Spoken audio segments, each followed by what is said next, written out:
DDC news కి స్వాగతం. బంజారా లంబాడి సంస్కృతి సాంప్రదాయానికి చాటు చెప్పే పండుగల్లో అతి ముఖ్యమైనది తీజ్ పండుగ. తీజ్ అనగా గోధుమ మొలకలు అని అర్థం. ఈ పండుగను పెళ్లి కాని అమ్మాయిలు శ్రావణ మాసంలో భక్తి శ్రద్ధలతో 9 రోజులు అత్యంత వైభవంగా జరుపుకుంటారు.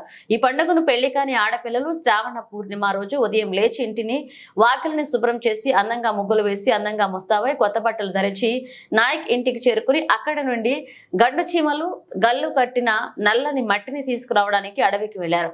కలహుర్తి పట్టణంలో మొదటిసారి తీజ్ వేడుకలను అంగరంగ వైభవంగా జరుపుకున్నారు. వాన సైతం లెక్క చేయకుండా బంజారా యువతులు, పెద్దలు, పిల్లలు, మేధావులు హరిహర టౌన్షిప్ నుండి ర్యాలీగా ఆటపాటలతో బయలుదేరి మహబూబ్ నగర్ చౌరస్తా వరకు నిర్వహించిన కార్యక్రమానికి ఎమ్మెల్యే కసిరెడ్డి నారాయణరెడ్డి, మాజీ MLA Jaipal Yadav, BC commission మాజీ మెంబర్ ఆచారి, మాజీ ZPTC vice chairman Balaji Singh, మాజీ mission Bhagiratha vice chairman Uppala Venkatesh, మాజీ సర్పంచ్ ఆనంద్ కుమార్, డాక్టర్ శివరాం, హనుమా నాయక్, గిరిజన ఉద్యోగ సంఘాల వారు, ఎల్హెచ్పిఎస్ నాయకులు, కరాటే రాజు, శ్రీకాంత్ రెడ్డి పాల్గొన్నారు.